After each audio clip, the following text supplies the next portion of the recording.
WD18 outside the King Power, final fan cam of the day, Shane. We are awful. We're fucked. We are. It's all well and good saying, let's wait for this game, see what happens. Let's see what happens in the next game. Let's be clear, Leicester didn't need to get out the fucking second gear today. They didn't. We made it so easy for them. It was I don't know. It was like watching a computer game. To be honest with you, some of the mistakes in that back line, there's a lack of urgency. I've said it before. Our players are quite happy to pass it along the back, so slow. Carrillo was shocking today. I mean, what is he doing? We've got two up front, and your crossing is terrible. It was dreadful. Really, honestly, it was. He was poor. Yeah, Watson, terrible. Again, he's championship quality. He really is. But that might not matter because we might well be a championship team if this carries on very soon. It's one of these things, right, where I said it on Twitter after the Southampton game, Silva should learn from today. Two up front, it worked. Let's hope he's learnt his lesson. Has he learnt his lesson? No, of course he fucking hasn't. Because on our way up here today, one up front. For what? He's got 3 strikers on that bench. 3. And he sticks Troy up front. Now, in fairness, Troy did all right in trying to win what he can, but again, he can't do it all on his own. We saw how different Troy and Andre are when they've got support, when they're supporting each other. And it's just, we looked better when Gray came on. He should have tucked away that chance, though. In all fairness, he kind of hesitated. But again, do you blame him? He's got no confidence. Scored in his last 2 games in the league. Today gets dropped. Why? Why does he get dropped? What the fuck is Silva playing at? What is he actually doing? I said it before. He doesn't want to be here. We forced him to stay. He's an arrogant tit. We've seen all this shit the last, week, with all the, and some of the stuff's coming in the papers. He wanted to go to Everton, wanted to sign some of his own players, some of our players to go over there. Handful of players wanted to go to Everton with him. It's a fucking mess. He needs to go. He needs to go tonight. No, sorry, he does.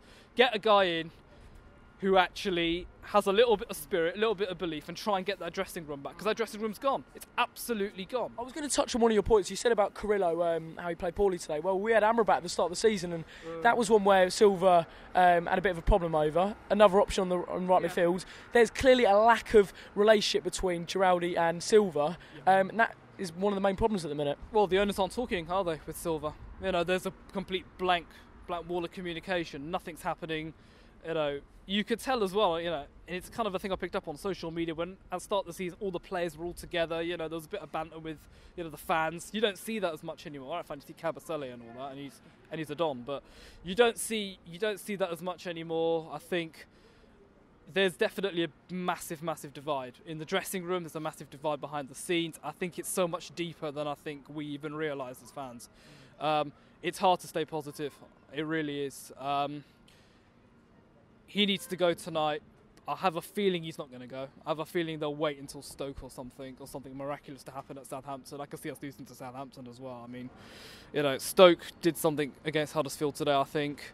If with their new manager, they've got fresh impetus in that team now. There's a bit more of a belief. We look absolutely hopeless, devoid of any creativity up the field. It's all well and good saying, Gray came on, and Marco tried to, change it. Fuck that. He should have started with him today. He should have started with 2 up front today. Or as a bare minimum, if you don't fancy Gray, start with Okaka and Troy up front. I'm not saying you have to start Andre, but we're a mess. We're an absolute mess, and I can see it getting worse. I think if we lose to Stoke, then I think it's nail in the coffin time. I really do, because I look at our February coming up. It's Chelsea, it's West Ham, it's Everton. Tough games at the Vic. West Ham are on a bounce now as well with David Moyes, their new manager. They seem to have found so much good form. Their players are starting to perform again. That's what happens when you change the manager. Yeah, exactly. It does. And maybe the Potters do need to go against their general beliefs of getting rid of a manager and all that, of getting off sacking a manager halfway through a season. But Southampton next week, I'm not confident. I'm not confident for that. I'm not confident for Stoke. At this rate, I think Stoke could absolutely smash us at their place. They could, and they've got the players to do it as well. But a new manager. And a new manager. But it's all about how we start the game. At the end of the day, Leicester City today, their 2 centre-backs, Dragovic and Maguire. had Troy Deeney exactly where they wanted him. There was no threat from him, nothing at all, nothing at all. And there are players in there, that are starting to really annoy me. But we're not looking to strengthen.